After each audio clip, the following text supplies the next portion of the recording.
مانگ کے لائے تھے 4 دن، عمر دراز مانگ کے لائے تھے 4 دن، 2 آرزو میں کٹ گئے، 2 انتظار میں۔ آپ غور کیجئے، ان الفاظ پر نہ جائیے۔ ایوریج لائف کیا ہے انسان کی؟ اس کا کتنا حصہ ہے جو بچپن نہ سمجھ ہے، نہ شعور ہے، نہ ہوش ہے، کھیل کود میں گزر گیا، اور ایک عمر کے بعد پھر وہ بچپن آ جاتا ہے۔ لیکن لا یعلم من بعد علم شیئا، بڑے بڑے عالم، بڑے بڑے فاضل پھر بچے بن کر رہ جاتے ہیں۔ دماغی صلاحیتیں معوف، قوا جو ہے مزمحل، اس کے درمیان کتنا عرصہ ہے؟ میکسیمم وقت جو ملتا ہے انسان کو کام کا، ایکسیپشنل ہے لوگ، لیکن ایوریج جو ہے 30 ایئرز سے زیادہ آپ کا زندگی کا جو ہے در حقیقت، جس میں آپ اپنے کسی ارادے سے، اپنے کسی پلاننگ کے تحت، اپنے خود پیش کسی نقشہ کار کے طریقے سے کوئی کام کرتے۔ تو کیا زندگی بس یہی ہے؟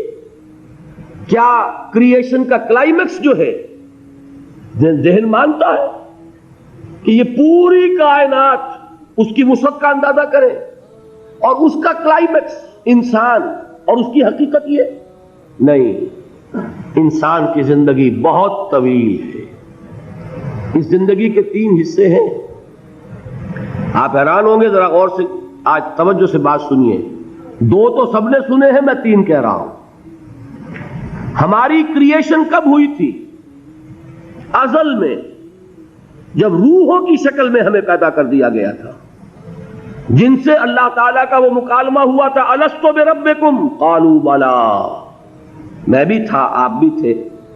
ہر شخص نے اللہ سے معاہدہ کیا تھا، الستو بربکم قالوا بلی، کیوں نہیں، شہیدنا، ہم گواہ ہیں، اے اللہ تو ہی ہمارا رب ہے، ہمارا مالک ہے۔ یہ معاہدہ کیا تھا کہ نہیں؟ ہم سب تھے۔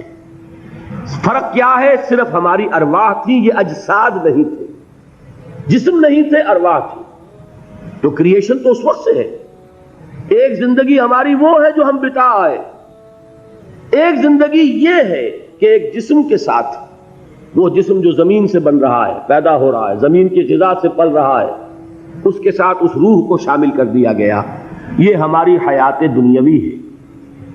اس کے بعد وقت آئے گا، جسم واپس چلا جائے گا جہاں سے آیا تھا، منہا خلقناکم وفیہا نعیدکم ومنہا نخرجکم تارۃ اخری، اسی میں سے ہم نے تمہیں بنایا تھا، اسی میں لے جائیں گے، اسی میں سے پھر قیامت میں اٹھا کھڑا کریں گے۔ لیکن کیا روح بھی دفن ہو جاتی ہے؟ نہیں، تمہاری اصل حقیقت وہ اس وقت لوٹتی ہے وہاں جہاں سے وہ آئی تھی۔ یہ مفہوم ہے انا للہ و انا الیہ راجعون۔ ہماری ارواح وہاں سے آئی تھی، وہیں لوٹ جائیں گی۔ ہمارا جسم زمین سے آیا تھا، زمین میں لوٹ جائے گا۔ یہ زمینی شے ہے، وہیں سے آئی تھی، وہیں دفن ہو جائے گی، دفن ہو، جلا دی جائے، جو بھی ہو وہیں جائے گی۔ چیلے کھا جائیں گے پارسی کی لاش کو، تو چیلے بھی تو پھر مٹی بن کر مٹی میں مل جائیں گی۔ بہرحال یہیں سے تم آئے، یہیں جاؤ گے۔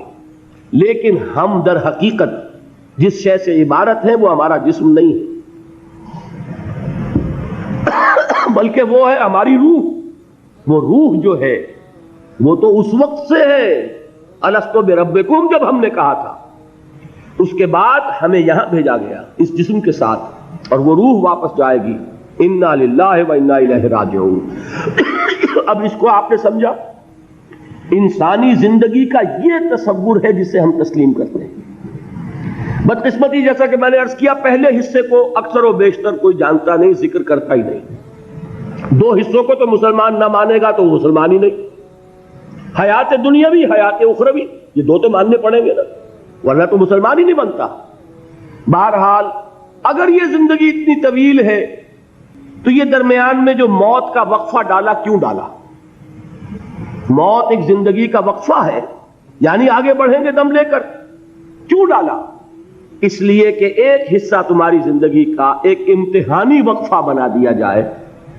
خلق الموت والحیات لیبلوکم ایکم احسن عملا، موت اور زندگی کا یہ معاملہ اس لیے پیدا کیا تاکہ تمہیں جانچے، پرکھے، آزمائے کہ کون ہے تم میں سے اچھے عمل کرنے والے۔ یہ ایک امتحانی وقفہ ہے۔ میں نے 30 برس کہے تھے نا، آپ ایک امتحان سے واقف ہیں جو 3 گھنٹے کا ہوتا ہے، 3 گھنٹے کا پرچہ ہے۔ وہ صرف فرق کیا ہے؟ وہ کوانٹیٹیو ڈفرنس ہے، کوالیٹیٹیو ڈفرنس نہیں ہے۔ 3 گھنٹے کا پرچہ اور 30 برس کا پرچہ ہے جو میں اور آپ لکھ رہے ہیں اپنے اعمال سے، اپنے افعال سے، اپنے اقوال سے، اپنی ساری سعی و جہد سے 30 برس کا ایک پرچہ ہے جو ہم دے رہے ہیں۔ یہ جو خلق الموت والحیات لیبلوکم ایکم احسن عملا، اور حیات انسانی کا یہ طول، علامہ اقبال کے 2 اشعار ہیں نہایت قیمتی ہیں۔ آب زر کسی شے کا نام نہیں اقبال کے ان اشعار کے لیے، جو اس سے کہیں قیمتی شے ہو اس سے وہ لکھے جانے کے قابل ہیں۔ کیا فرماتے ہیں؟ تو اسے پیمانہ امروز و فردا سے نہ ناپ، جاویداں پہ ہم دواں ہر دم جواں ہے زندگی۔ یہ کیا تم نے حساب جوڑا ہوا ہے کہ 365 دنوں کا ایک سال، اور ایک سال کے پھر 30 سال اور 40 سال اور 100 سال، یہ ہے تمہاری زندگی؟ تو اسے پیمانہ امروز و فردا سے نہ ناپ، جاویداں پہ ہم دواں ہر دم جواں ہے زندگی۔ اس کے ساتھ ہی دوسرا شعر سنانے سے پہلے جو پہلا شعر ہے، اب اس کا میں مفہوم بیان نہیں کروں گا، جو سمجھتے ہیں انہی کو یاد دلا رہا ہوں۔ برتر از اندیشہ سود و زیاں ہے زندگی، ہے کبھی جاں اور کبھی تسلیم جاں ہے زندگی۔ تو اسے پیمانہ امروز و فردا سے نہ ناپ، جاویداں پہ ہم دواں ہر دم جواں ہے زندگی۔ آخری شعر سنیے، قلزم ہستی سے تو ابھرا ہے مانند حباب، اس زیاں خانے میں تیرا امتحان ہے زندگی۔ خلق الموت والحیات لیبلوکم ایکم احسن عملا۔ امتحان کا ایک نتیجہ نکلا کرتا ہے نا۔ آپ کھڑے ہوا کرتے تھے کبھی 31 مارچ یا 1 اپریل کو رزلٹ ڈکلیئر ہوتا تھا۔ وہ ایک دن آنے والا ہے، اسی کا نام ہے دی ڈے آف ججمنٹ، وہ ہے یوم القیامہ۔ ڈکلیئر کیا جائے گا کون فیل ہوا کون کامیاب ہوا۔ ذالک یوم التغابن، وہ ہے ہار اور جیت کے فیصلے کا دن۔ اس روز معلوم ہوگا کون اس امتحان زندگی میں کامیاب ہوا کون ناکام ہوا۔ کامیابی کیا ہے؟ وَإِنَّهَا لَجَنَّةٌ أَبَدًا، ہمیشہ ہمیش کے لیے جنت۔ اور ناکامی کیا ہے؟ أَوْ لَنَارٌ أَبَدًا، یا جہنم ہے ہمیشہ ہمیش کے لیے۔